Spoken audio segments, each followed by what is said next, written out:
siquiera Oriol Junqueras, presidente de Esquerra Republicana, ha podido permanecer en la protesta independentista en Barcelona contra la cumbre hispano-francesa en esta ciudad.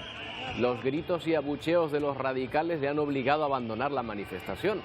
Al tiempo que respaldan las protestas, el presidente de la Generalitat, también de su partido, recibía a los presidentes de su país, de Francia y Pedro Sánchez y Emmanuel Macron.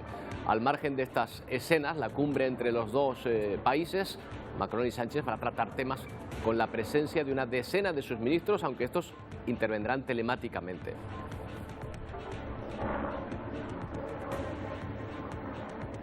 Bueno, lo harán telemáticamente en su mayoría, porque en Francia tienen un problema ellos mismos. ¿Qué tal? Buenos días. Básicamente el retraso de la edad de jubilación, de la edad mínima de jubilación a los 62 años hasta los 67. Ha provocado una huelga general, una jornada de huelga general que comienza hoy, también por el aumento del periodo de cotización de 42 a 43 años para poder recibir una pensión completa. La señal de que la huelga puede tener mucho seguimiento es que por primera vez en mucho tiempo todos los sindicatos se han puesto de acuerdo en su convocatoria. Francia podría parar hoy por completo.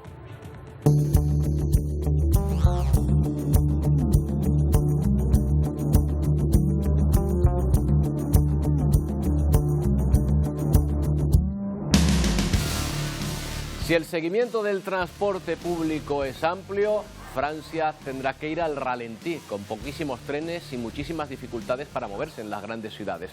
Muchos ciudadanos se han curado en salud, así que las estaciones presentan un aspecto muy poco habitual, con muy pocos viajeros.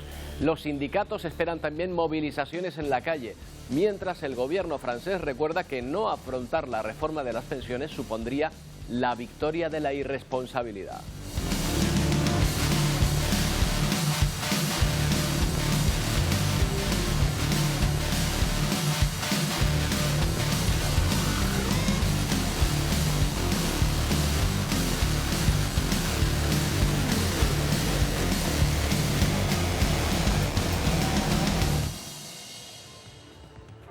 Ya saben lo que dicen, que cuando Francia estornuda, Europa se resfría. Bueno, habrá que ver las repercusiones de esas protestas en fechas venideras. Hay enfermedades que ya creíamos desterradas y que vuelven además con fuerza.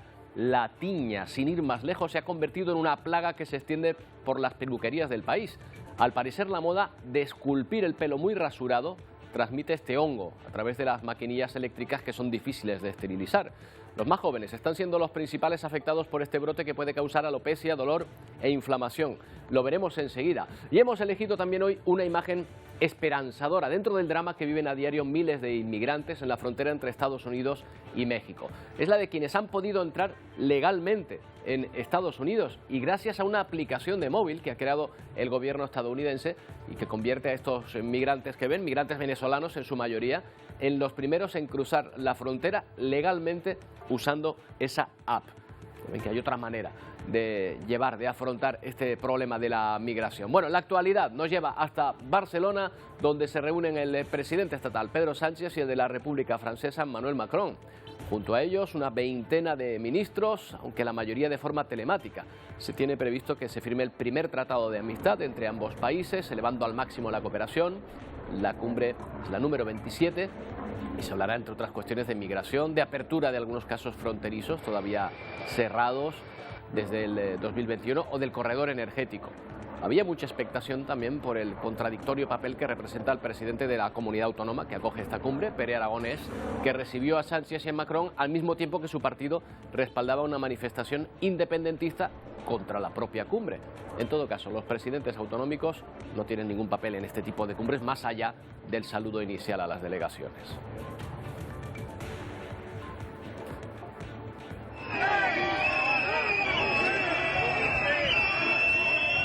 Bueno, y mientras tienen lugar esos contactos diplomáticos, el independentismo se manifiesta en la calle. Ha habido dos convocatorias, una a las 9 de la mañana, con unos 6.500 seguidores, según la Guardia Urbana, y otra a las 11:30.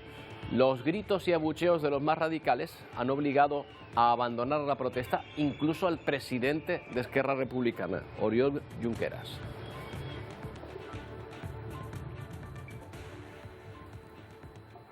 Bueno, pero Emmanuel Macron debe tener un ojo en esta cumbre y el ojo y el otro, en Francia, donde se afronta hoy una jornada de huelga general. Los sindicatos han convocado una gran protesta para frenar el plan estrella del presidente, retrasar la jubilación de los 62 a los 64 años.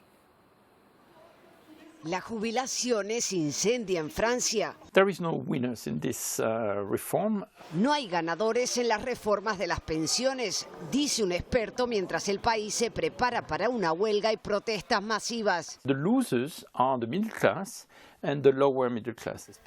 Los perdedores son la clase media y la baja, especialmente los que han comenzado relativamente temprano, añade.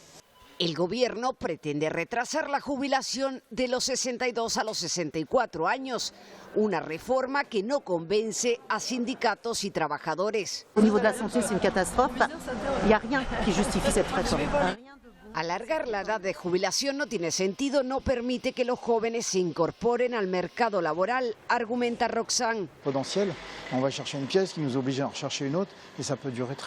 Como muchos otros trabajadores franceses, Pelletier dice que ya se siente agotado y que la perspectiva de trabajar más años le parece injusta. Físicamente no puedo, asegura esta trabajadora. El objetivo de los sindicalistas es aprovechar el descontento generalizado para impulsar su rechazo a la reforma de las pensiones que se debatirá en el Parlamento las próximas semanas. El gobierno, por su parte, dice que es necesario para equilibrar las cuentas.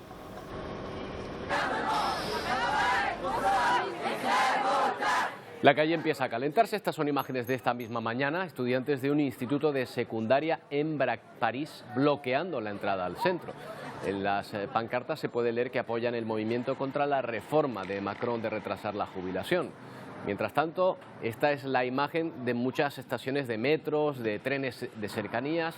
Guaguas y tranvías funcionan con un servicio limitado debido a la huelga y muchos trabajadores pues se han quedado en casa. Algunos teletrabajando, otros habrán buscado otra alternativa, pero las estaciones las vemos con una imagen que no es habitual en cualquier otro día laborable.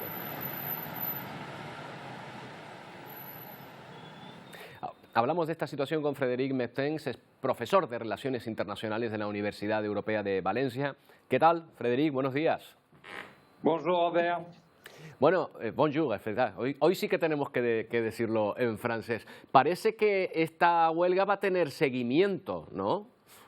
Sí, porque como últimamente el gobierno Macron, a pesar de la última victoria presidencial, se enfrenta a un descontento generalizado y el foco hoy, desde ya hace unas semanas, esta semana y lo que va a venir, es el tema de las pensiones. Pero hay que ubicar este enfrentamiento sobre las pensiones en un contexto más general.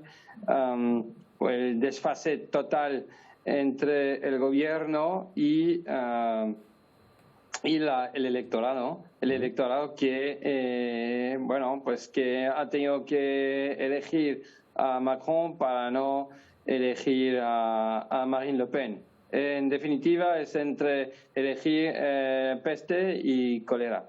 Ya. Ahora bien, en cuanto al tema de las pensiones, es un imperativo que la clase media o la clase obrera, quiera o no, es un imperativo porque hay una razón demográfica y eso no afecta solo a Europa, sino a Francia, sino afecta a casi todos los países europeos, por no decir incluso fuera de la Unión Europea. Todos los países industrializados se enfrentan a una demografía trabajadora que envejece muchísimo y bueno, necesitamos encontrar una medida para asegurarnos las pensiones de hoy y de mañana.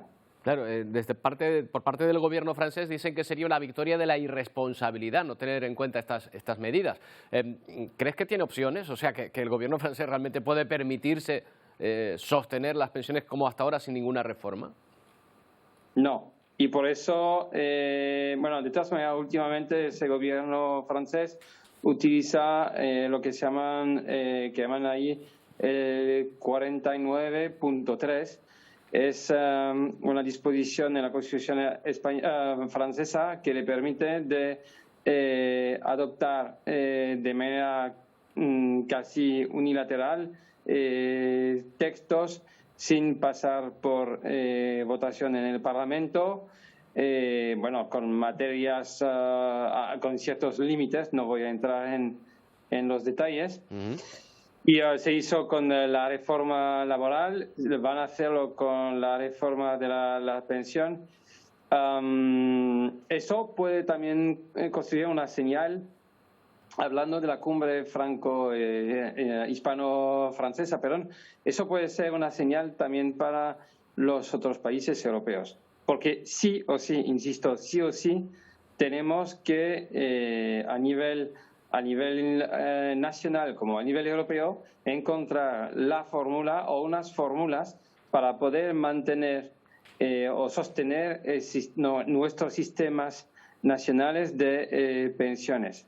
Si no, pues tendremos como ciudad recurrir a, bueno, los que puedan, a planes privados de pensión que funcionan o no en función de una crisis financiera. Esto también. Pero, Frederic, es peligroso. El gobierno estatal aquí en España ya está llevando a cabo estas reformas, o por lo menos está planteando estas reformas que también tiene que ver con la edad de jubilación. ¿Tú crees que las protestas que se están llevando a Francia pueden reproducirse aquí también cuando se definan? No, pero puede ser, no necesariamente, pero en función de la repercusión y del impacto que van a tener esos movimientos sociales debido a esa reforma en Francia, eso puede ser, digamos, un elemento acelerador en los otros países en cuanto a la reforma, porque los franceses se plantearon desde hace ya por 30 años, por lo menos 30 años, la cuestión de la reforma de las pensiones, la cuestión de aplazar el día para jubilarse, sí. Y eso, te digo, remonta hace más de 30 años.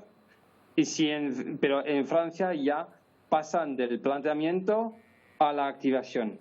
La cuestión es ver si en España vamos a ofrecernos el lujo de plantear,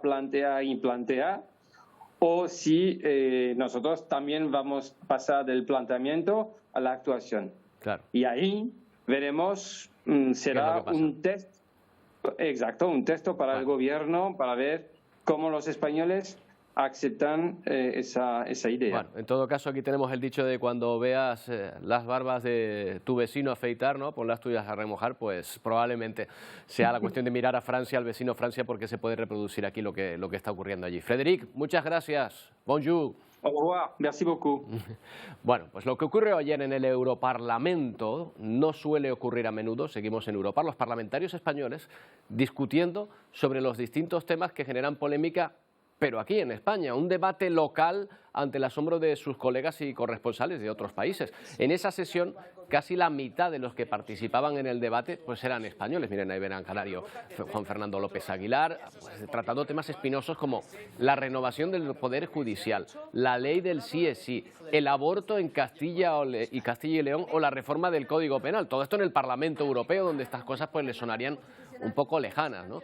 El tema interesa, porque ayer también el comisario europeo de Justicia, Didier Reynders, explicó que está analizando si las rebajas de penas para el delito de malversación, incluidas en la reforma del Código Penal, cumplen con los estándares europeos. Un aviso a nuestro país, sobre todo porque preocupa en Europa lo que pueda pasar con los fondos que envía a nuestro país ahora que la malversación está rebajada. Hay 6 miembros del Consejo General del Poder Judicial. De hecho, ha mejorado la definición del Poder Judicial y el Consejo Fiscal. Bueno, y hablamos de economía, de nuestro dinero, de la inflación hablamos casi a diario. También ayer conocimos el último dato en la eurozona. La subida de precios se ha moderado en toda Europa por segundo mes consecutivo. El IPC se queda en un 9,2. Es decir, los precios son esa cifra más caros con respecto a hace un año, que ya habían subido respecto al anterior, pero bueno, por lo menos parece que se frena un poco la subida. La inflación marcada también en nuestro país, que recuerden fue del 5,7%, se modera. Esto en los países con euro. En la Unión Europea la inflación fue del 10,4% en su conjunto. Las subidas se moderan por la contención de la energía y también son los alimentos en Europa los que siguen subiendo la cesta de la compra.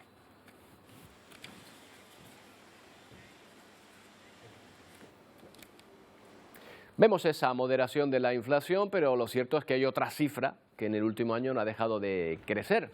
Hablamos, Eva Trujillo, ¿qué tal? Buenos días. Buenos días, Roberto. Del precio de los alquileres en general, del mercado inmobiliario, que no deja de subir. Exacto, los alquileres sí que continúan al alza, no se moderan, y eso hace también pues que la futura inversión que puedan llegar a hacer los inquilinos para comprar una vivienda pues también se merme. El motivo ha sido este último año, ¿cuál es? Pues la oferta. No hay vivienda, no se crean viviendas y entonces, ¿qué pasa? Pues que hay mayor demanda. Ante eso vamos a ver un gráfico, si te parece, de cómo está la situación en todo el territorio de España y lo vemos, el último año es un 8,4%, lo que ha subido el precio de los alquileres, pero lo cierto es que hay otras comunidades, Roberto, en la que sube muchísimo más.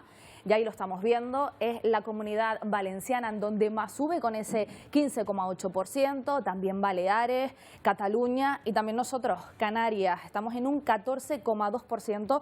Los precios, si los comparamos con el año anterior. O sea, lo que se paga por un alquiler ahora es con este incremento respecto al año pasado. Claro, seguro que te estás preguntando de cuánto estamos hablando, ¿no? ¿Cuánto de media cuesta un alquiler aquí? Vale, pues vamos a verlo. Vamos a verlo en las dos principales capitales de Canarias, en Santa Cruz de Tenerife y en Las Palmas de Gran Canaria. Este es el precio medio que tiene una vivienda de 2 habitaciones ahora mismo en Santa Cruz de Tenerife. Hablamos unos 989 euros y en Las Palmas de Gran Canaria 995 euros. 2 habitaciones, Roberto, si así nos Casi vamos a 1000 3, euros, superamos los 1000 y hasta los 1500 euros. Precio medio por metro cuadrado, 11 euros en Santa Cruz de Tenerife, el metro cuadrado, y unos 12 euros en Las Palmas de Gran Canaria. Claro. Esto no es solo, porque a esto hay que sumarle muchos más gastos. Ahora el propietario nos pide 4 o 5 meses de alquiler por adelantado, 4.000, 5.000 euros. Además de eso, una carta de recomendación del propietario anterior si hemos estado viviendo en otra vivienda. Aparte de eso, un aval bancario. Acceder a una vivienda está claro que no es plato de buen gusto. Claro, no es solo cuestión de dinero, sino que después hay que cumplir con unos requisitos. Bueno, y luego está también los abusos que a veces se cometen, ¿no? Exacto, esas cláusulas abusivas, bueno, estas a lo mejor podrían hacerlo. Si pensamos 5 meses de alquiler, también hay mucho miedo pues a que nos ocupen una vivienda. Y este es el caso de Silvia Torres, es de Barcelona, acaba de ganar una sentencia que es histórica, ha tumbado, ella tenía 10 cláusulas en su contrato, 9 de ellas abusivas. Por destacar una de ellas, le iban a subir el precio del alquiler, después de 3 años, un 30% de su valor. Así de golpe, y un 300% si se retrasaba en los pagos. Ahí es nada. Mira, vamos a hablar con Montse Serrano Bartolomé, es abogada de Collectiu Ronda, que es responsable de esta demanda. ¿Qué tal, Montse? Buenos días. Hola, buenos días. Bueno, enhorabuena en principio por esa demanda que ha salido a su favor, que en principio la sentencia no impide subir los alquileres, lo que impide es subirlos abusivamente, además de otras medidas que también se consideran incluso fraudulentas, ¿verdad? Sí, exacto. La sentencia, en este caso, ha estimado la nulidad por abusividad de 9 de las 10 cláusulas que habíamos impugnado.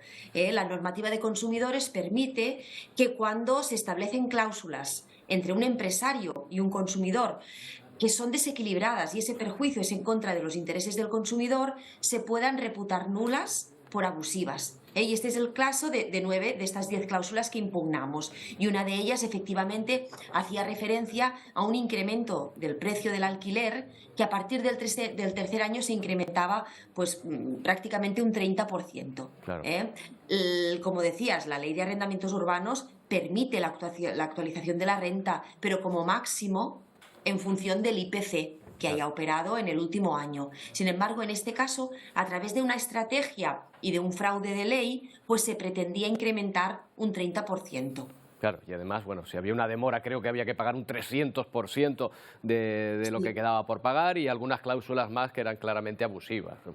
Exacto, cláusulas como la que permitía al propietario acceder a la vivienda no únicamente para hacer reparaciones u obras de mantenimiento, sino también para fiscalizar o para controlar el estado de conservación de la vivienda, sin tener suficientemente en cuenta pues el derecho a la intimidad del arrendatario, que tiene allí establecida pues su morada. U otra cláusula como la que obligaba al arrendatario a abonar el seguro de impago, un seguro contratado, escogido, negociado por el propietario, pero que sin embargo se establecía en el contrato que anualmente debería satisfacerlo el arrendatario en función de las condiciones económicas que marcara para cada anualidad la compañía de seguros.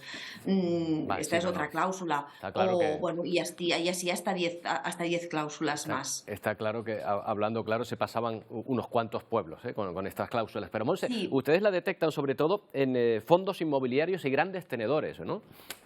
Sí, en estos supuestos es cuando es más grave, porque en muchos de estos casos, como ocurre en el caso de la Zora, que es el fondo inversor, que es el contrario en esta sentencia, son contratos que no se han negociado individualmente, donde el arrendatario no ha tenido la posibilidad de negociar o de participar en la redacción y en la confección del contrato y en sus condiciones. Son prácticamente contratos de adhesión, como los que nos encontramos cuando vamos a contratar pues la luz, el agua o el teléfono. Son contratos de adhesión conformados por cláusulas que son condiciones generales de la contratación, no negociadas individualmente, en las que no ha podido participar el inquilino, y estas circunstancias son aprovechadas por estos fondos de inversión o estos grandes tenedores para incluir cláusulas pues que son abusivas, en perjuicio del arrendatario, que contienen pues unos términos que cuando los vemos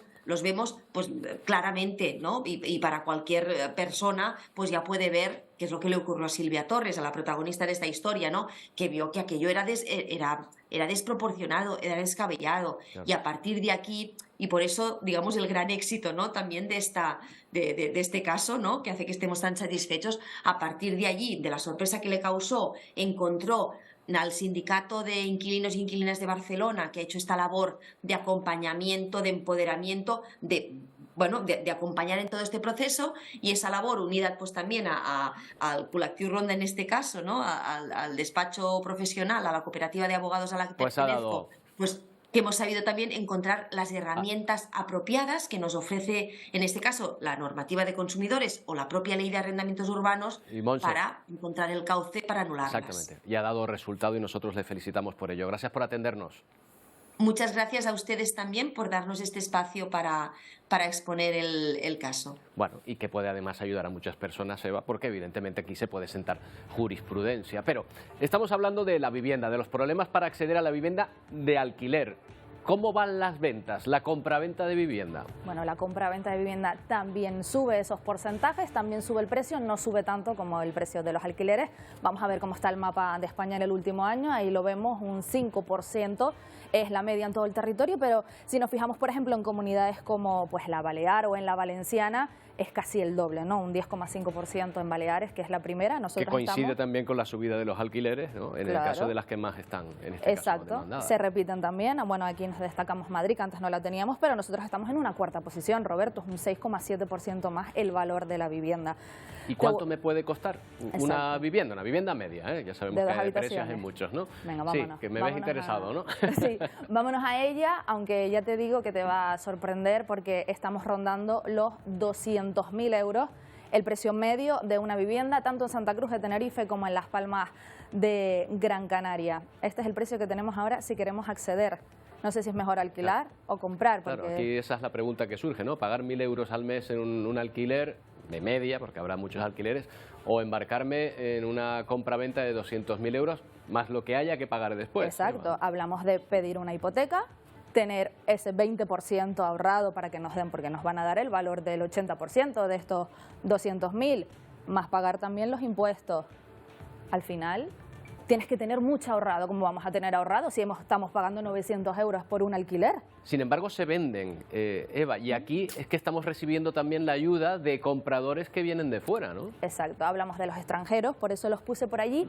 Un 33% de las ventas aproximadamente se calcula. Eso es el tercer trimestre del año pasado, 2022. Todavía no está el cierre del año hecho, aunque ya se calcula que puede ser más de la mitad de la compraventa en Canarias es hecha por extranjeros. Un perfil que ha cambiado, ya no son mayores de 60 años, ya son jóvenes con un alto poder adquisitivo, pues que están comprando aquí en Canarias, sobre todo en Baleares, que de hecho Baleares ya ha dicho, a lo mejor tenemos que poner freno a esto y no venderle a los extranjeros. Bueno, y aquí evidentemente ha subido un 33,7% y todavía falta por terminar el año. Probablemente sea mayor la cifra, ¿no? Probablemente a lo mejor estemos hasta un 50%. Quiero decir que falta por terminar el último trimestre, por calcular el último trimestre. El año ya ha terminado, pero no se había calculado todavía. Exacto. Gracias, Eva. Muchas gracias. Bueno, pues vamos a hablar de este asunto con Belén Rodríguez, es gerente de Remax El Time. ¿Qué tal? Belén, buenos días.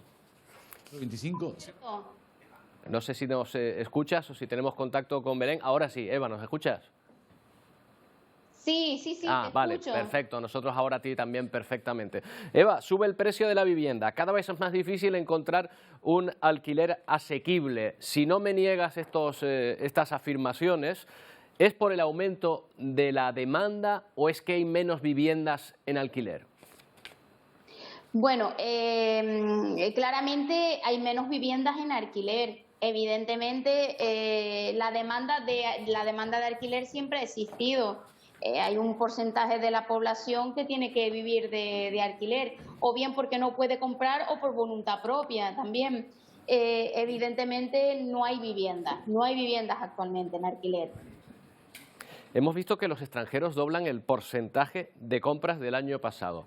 ¿Están compitiendo, están influyendo el que haya menos alquiler o no tiene nada que ver? Bueno, yo creo que son dos fenómenos paralelos, no necesariamente tienen que influenciarse. El problema del alquiler tampoco es un problema actual, o sea, no es que el precio haya subido ahora y no haya alquiler. El problema del alquiler en Canarias es un problema ya bastante antiguo, no viene de ahora, viene caminando de hace tiempo. Y bueno, pues es un problema en el que siempre hemos tenido. No se genera vivienda social, no se construye, y bueno, pues pasa eso. Eso también, quizás a lo mejor tampoco ha ayudado mucho las medidas impuestas por el gobierno, la limitación del 2% en el 2022 con prórroga en el 2023, pues quizás tampoco ayude mucho. Yo si quieres te pongo un ejemplo claro en nuestra oficina, sí. A ver, un cuenta. ejemplo muy claro. Nosotros durante el 2022 estuvimos fomentando continuamente a propietarios que tenemos, de clientes que sabemos que tienen las viviendas vacías. Animándolos a que alquilen. Sí, disculpa. Sí, que los estaban animando a que alquilasen.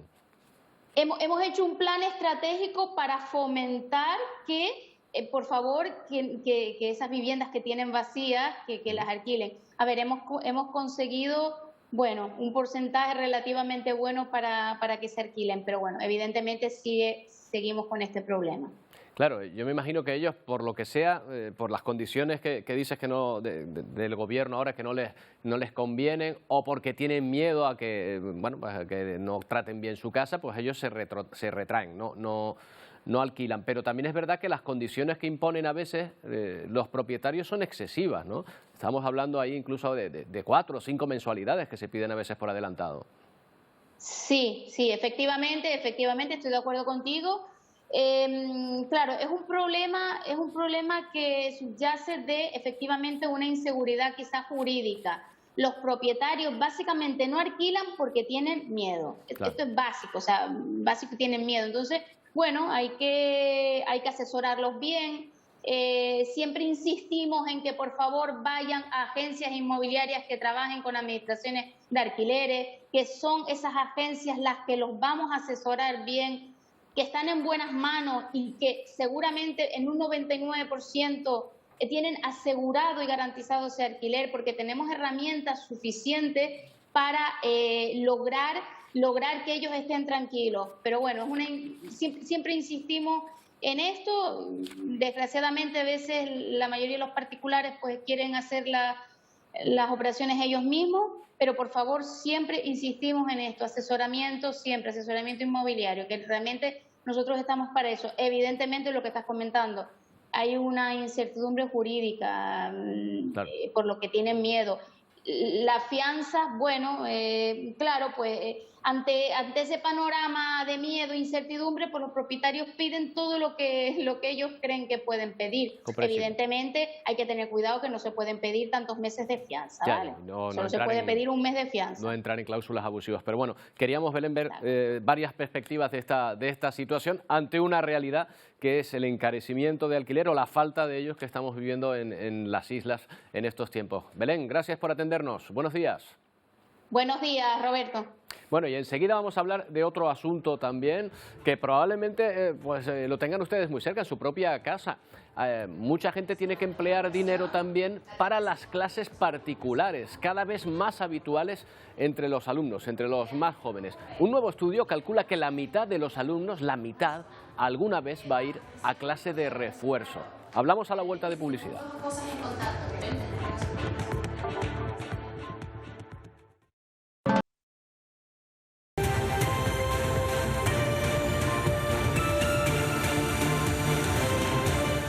20 minutos para el mediodía. Hablamos de un estudio del Centro de Políticas Económicas de SADE que asegura que casi la mitad de los niños en edad escolar en algún momento del curso van a acudir a clases particulares, a clases de refuerzo fuera de su centro. Sobre todo se intenta reforzar las lenguas extranjeras, que copan el 46%, parece que es lo que más cuesta, de esas clases particulares. Hablamos además de un gasto importante, ojo, en España se calcula que nos gastamos en clases de refuerzo 1.700 millones de euros. Esto viene a ser por familia unos 270 euros al mes, aunque esa cifra aumenta cuanto mayor es el ciclo del estudiante. En bachillerato asciende a 420 euros. Los expertos lo denominan educación en la sombra.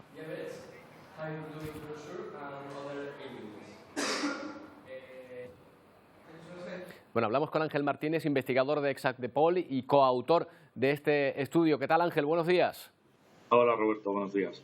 Bueno, todos sospechábamos lo de las clases particulares que se extienden, pero claro, no sé si a ustedes les sorprendió que hubiese una cantidad tan grande, que llegásemos a esa cifra, a ese porcentaje.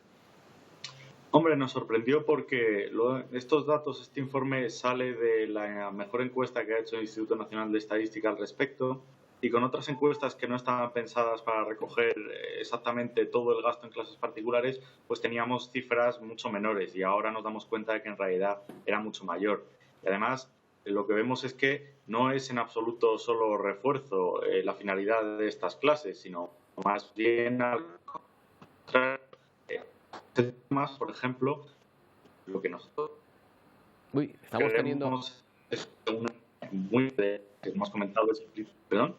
Estamos teniendo problemas con esta conexión con Ángel. Vamos a ver si podemos recuperar bien el sonido y la señal en un momento para hablar de este asunto tan importante, porque representa plantearnos cuestiones como ¿por qué? En primer lugar, ¿por qué tenemos que hacer este gasto? ¿Es obligatorio hacerlo? Y ojo, si se trata de alumnos que están sufriendo algún tipo de carencia, algún tipo de problemas a la hora de estar al lado de sus compañeros, o bien estamos complementando una educación que no se recibe en las clases. Bueno, algunos asuntos que le vamos a preguntar a Ángel enseguida.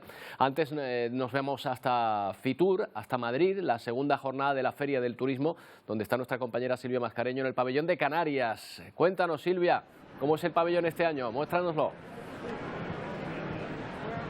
Pues como ven, hora punta en este pabellón de Canarias, que es bastante similar al de ediciones anteriores. Hay una zona de trabajo justo al fondo, la habitual zona de degustaciones gastronómicas donde se toman esos jugos de frutas tropicales, y esta zona donde nos encontramos es la zona más reclamada, la zona de las 7 islas, donde cada isla muestra sus atractivos para intentar captar a ese turista peninsular, que aquí es el objetivo, porque es un turista que es fiel al destino y que además gasta mucho cuando nos visita. Esta es la zona más reclamada, la zona de las 7 islas. Como ven, hay una gran pantalla que está proyectando continuamente imágenes del archipiélago, pero la gran novedad son esos cubos que están suspendidos del techo, unos cubos transparentes que nos muestran imágenes del archipiélago, de nuestras playas, de nuestro cielo, también de algunas de nuestras costumbres. Hay una quesera haciendo queso. Como vemos, es lo más atractivo de un pabellón de Canarias, que en este momento está en hora punta, aunque ahora no se nota tanto, porque es verdad que la mayoría de los empresarios y los turoperadores están trabajando en una zona que es justo posterior, unas mesas de trabajo, porque en esta segunda jornada de Fitur, sobre todo es eso, una vez vez que se han ido los políticos y se han acabado esas grandes inauguraciones del día de ayer. Hoy es el día de más trabajo en esta Feria Internacional de Turismo de Fitur, en la que el objetivo sigue siendo eso, captar a ese turista peninsular. Para eso, Canarias ha desplegado todas sus armas de promoción en este pabellón muy similar al de años anteriores, pero que llama mucho la atención cuando miramos arriba por esos cubos suspendidos con imágenes del archipiélago. Un referente de Fitur, este pabellón de Canarias, como en los años anteriores. Nosotros seguiremos aquí durante las próximas horas para contarles todo lo que ocurre, porque como decimos, esta es hora punta aquí en el pabellón de Canarias. Siempre hay algo que sorprende, siempre hay un elemento sorprendente y atractivo. Gracias, Silvia. Bueno, buenos días. Así está ahora mismo Fitur, una actividad muy intensa, pero estábamos hablando de las clases particulares, de las clases de refuerzo, cómo se extienden a más de la mitad de los alumnos, a prácticamente la mitad de los alumnos, con Ángel Martínez, investigador de SAC de Pol. Ángel, creo que podemos recuperar esa conexión. Vaya, pues no, resulta que no podemos recuperarla. Pues nada, hablamos de otro asunto. 24 horas después del fatídico accidente que acabó con la vida de varios miembros del gobierno de Ucrania, se sigue investigando las razones, no se descarta ninguna hipótesis. En el barrio donde se produjo este accidente trágico, porque saben que cayó además el aparato sobre una guardería, intentan recobrar la normalidad. Zelensky comenzaba su intervención en el Foro Económico Mundial con un minuto de silencio por las víctimas. Era un amigo para mí, mis condolencias a todas las familias. Lamentaba el ministro de Defensa, que asegura que se ha abierto una investigación para conocer qué pudo pasar. Explicaciones que piden las familias que llevaban a los menores a la guardería donde cayó el helicóptero. Desde el hospital, Diana cuenta cómo la maestra de su hija sacó a los menores y los llevó a un refugio. Su hija está ingresada con quemaduras en la cara. Caterina tuvo más suerte porque esa misma mañana había decidido no llevar a su hija porque la profesora estaba enferma. Presenció todo desde su ventana. Dice que primero escuchó la alerta de ataque y al mirar por la ventana vio una luz roja cayendo en la guardería.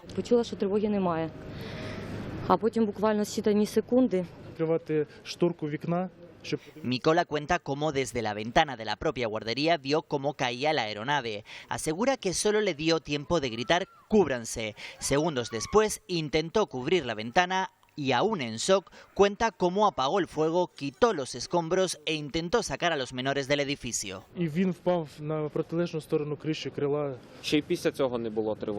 Fuera se encontró con vecinos como este joven de 17 años que no dudó en bajar a la calle y rescatar a los menores atrapados. Вышел совершенно очевидно на второй план, потому что нам нужно обеспечить потребности российских вооруженных сил.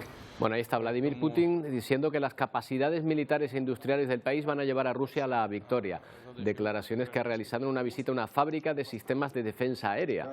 El presidente ruso dice que las empresas armamentísticas rusas produjeron la misma cantidad de misiles antiaéreos que el resto del mundo y 3 veces más que Estados Unidos. Horas antes, en una reunión con militares veteranos, afirmó que la invasión a Ucrania tenía como objetivo defender a los rusos étnicos y su lengua en la región.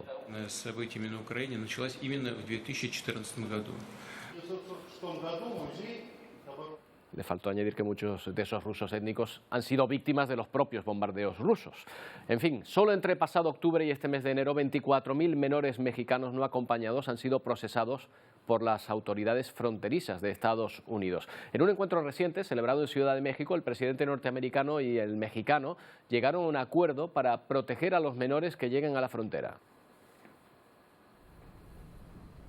El acuerdo de los dos países busca crear este mecanismo para proteger y reunificar a los menores de edad en la frontera y también crear este mecanismo a lo largo de la región en la ruta migratoria hacia el norte. Según el comunicado de la Cancillería mexicana, este acuerdo busca que los menores que llegan solos a la frontera sur de Estados Unidos y que tienen padres ya en Estados Unidos sean reunificados a través de un protocolo extraordinario del que hasta este momento no han ofrecido mayores detalles. Al mismo tiempo, según ese comunicado de México, buscan que el acuerdo binacional sea expandido a otros países del hemisferio, desde donde migran los menores no acompañados, para que eviten el desplazamiento peligroso a través de la región y también que entren en contacto con redes criminales de trata y tráfico de personas. Desde Washington informa Jorge Agobián de La Voz de América para la Alianza Informativa Latinoamericana.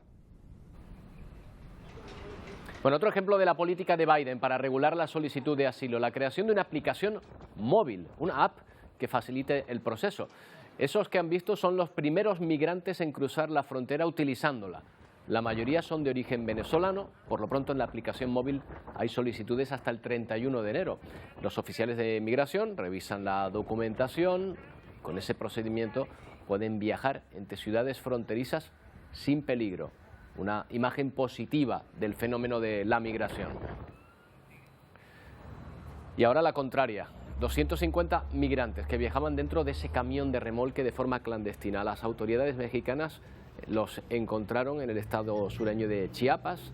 Dice que el conductor del camión fue detenido, entregado a las autoridades.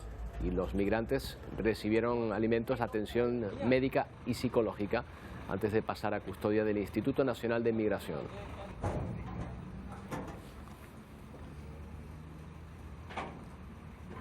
Bueno, y ahora les preguntamos, ¿cómo actuarían en caso de presenciar un robo? ¿Cuál sería su respuesta? Nuestra siguiente protagonista lo tuvo claro, neutralizar al ladrón. Claro que ella es luchadora casi profesional. Dan Sister nos amplía esta información desde Brasil. Poliana Viana dijo que participaba en peleas de golpes casi todos los días. En la escuela, con sus hermanos, con otras niñas por novios. Nada mejor que las artes marciales para calmarse. Ella sostuvo que solo paró con las riñas en cuanto empezó a luchar. Tras impresionar a todos en el jiu-jitsu, no ha tenido piedad de las adversarias en el MMA. En la UFC, tiene 13 triunfos en 18 luchas y está segura que va a lograr el cinturón de la categoría de peso mínimo hasta 52 kilogramos. Eu vou chegar no cinturão. Certeza. Certeza. Le pregunté cómo fue la noche en que un ladrón tuvo la terrible idea de robarla en 2019. Namorava o Thiago Marreta. Poliana Viana sostuvo que recién había tenido un problema con su novio, el luchador Thiago Marreta. Estaba muy nerviosa y un delincuente le pidió que le diera su teléfono sin reaccionar, pues tenía una arma escondida. De pronto, le contestó con 2 golpes cruzados. Ele apagou assim. Debido a que estaba casi desmayado, le dio una patada que incluso le rompió su nariz. Le inmovilizó con un mata-león y llamó a la policía. Por supuesto, nosotros no incentivamos a que nadie reaccione así ante un criminal, pero eso fue un ejemplo de la importancia de la defensa personal para cualquiera. Não é aconselhável. Ella dijo que realmente no aconseja reaccionar así. Mas se você sabe uma defesa pessoal, até para... Pero saber defenderse es fundamental incluso para los casos de violencia doméstica. Nas mulheres nos ônibus. Valeu, Polina, obrigado. Valeu, Juan, Pinote. Valeu. Valeu. Para casa. Aquele menino, olha aqui, ó. Bacana, né? Pô, lá na sala de casa, hein, nossa. Pô, ele fica show lá. O que foi, Dan? Não, calma. É brincadeira. Não, se você fizer, você pode levar, mas a gente vai ter que sair na... Mejor no. Desde la ciudad de Buenos Aires, Brasil, Dan Sister. Para Televisión Canaria. Somos fans declarados de estas crónicas de nuestro compañero Dan Sister desde Brasil. Y ahora una historia conmovedora que nos llega desde Costa Rica. En la grabación pueden observar a un joven caminando con su perro. El muchacho va mirando el móvil cuando se acerca a una moto. Uno de los ocupantes se baja para asaltar al joven, pero miren la reacción del animal. Se abalanza contra el delincuente, que cae.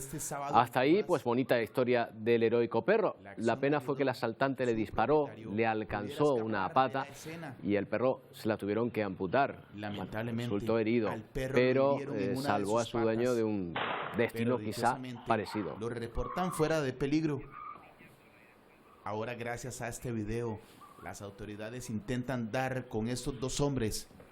Bueno, y hablamos de un brote, de una enfermedad, un hongo en realidad que creíamos exterminado, pero que empieza a aparecer en las peluquerías españolas. La Academia Española de Dermatología y Venerología ha detectado un aumento de casos de tiña, sobre todo en jóvenes. Se dan con un determinado corte de pelo, de degradados y rasurados, que obliga a utilizar la maquinilla.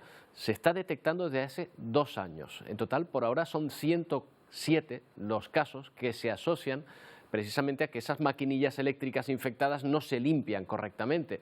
En la mayoría de los casos de tiña hay muy poca inflamación, aunque en las áreas infectadas se produce un picor moderado. En los más graves se puede llegar a una alopecia localizada y una irritación mayor.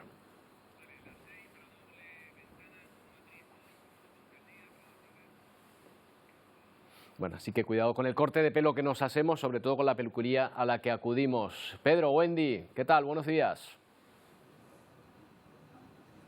¿Qué tal? Buenos días, Roberto. Mucho cuidadito, así es. Bueno, nosotros hoy, día de frío, mal tiempo, lluvia, y por ello queremos poner nosotros el foco pues en la seguridad vial, teniendo en cuenta un dato pues bastante preocupante. 40 personas perdieron la vida el pasado año en nuestras carreteras por los accidentes de tráfico. Entonces nosotros nos preguntamos, ¿cuándo debemos cambiar los neumáticos? ¿Qué debemos hacer? ¿Cómo actuar si tenemos aquaplaning? ¿Y hasta qué punto influyen las condiciones meteorológicas precisamente en estos accidentes de tráfico?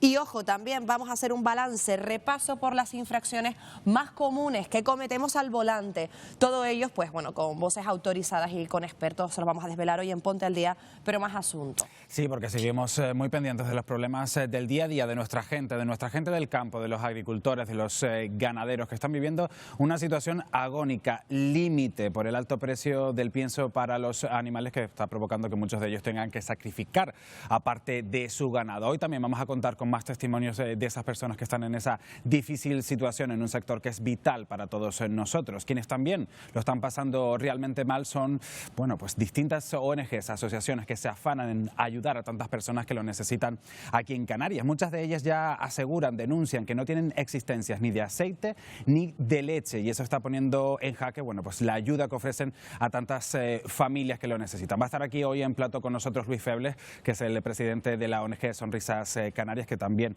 está dedicado en cuerpo y alma a ayudar a tantas familias en Tenerife. Todo esto es un pequeño avance de lo que tenemos preparado aquí en Ponte al Día, pendientes también de la actualidad. Las 2 en punto, ya saben, comienza aquí en Televisión Canaria. Hasta ahora. Hasta ahora. Hasta ahora, compañeros. Antes de llegar a Ponte al Día vamos a tratar algunas cuestiones, como por ejemplo la reunión, el foro de Davos, al margen de la guerra en Ucrania, que ha tratado de la amenaza de recesión, que cada vez parece más difuso. El cambio climático es también protagonista en este foro. Los propios asistentes han podido comprobar sus efectos en la reunión de este invierno. Miren, por ejemplo, estas imágenes. La de la derecha es Davos en mayo de 2022. La de la izquierda, ayer. Hay mucha diferencia, ¿verdad? Hay que tener en cuenta que este de Davos es uno de los pueblos más altos de Europa. Que falte tanta nieve en invierno es bastante impactante. Los líderes debaten para proteger el planeta, pero no se ha librado tampoco este foro de las protestas de los activistas.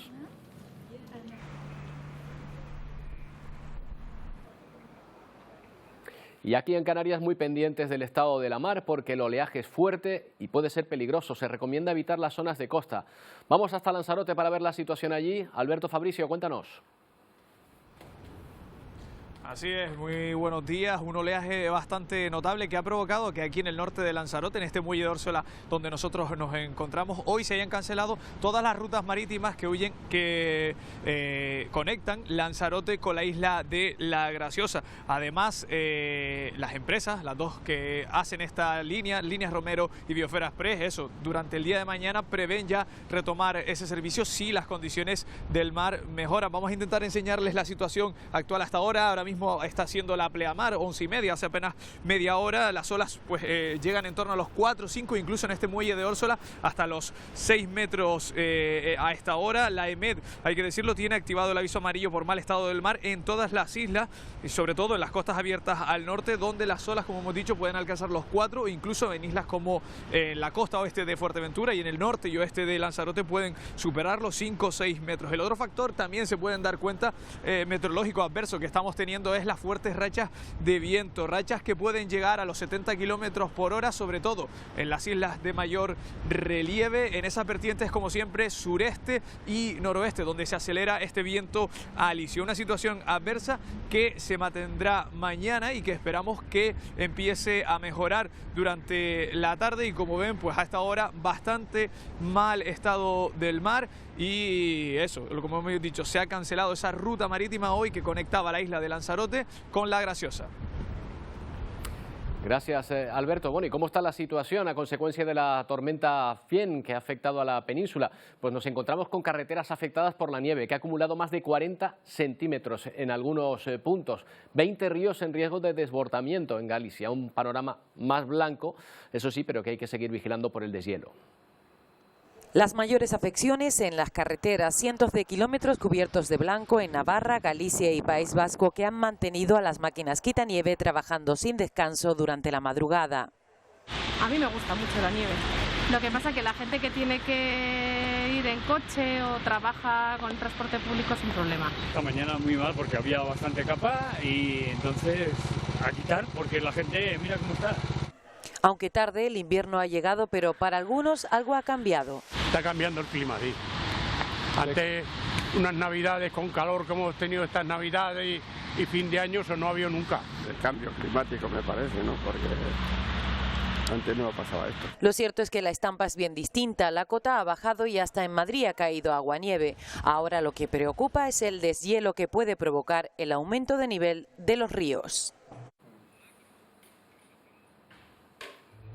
Bueno, pues con imágenes de ese manto blanco que ha dejado la nieve, del bonito dibujo que dejan a vista de dron, en este caso de la península, en Navarra concretamente, nos despedimos hoy. Volvemos mañana, como siempre, a partir de las 11 en una nueva edición de Atlántico Noticias. ¡Feliz día!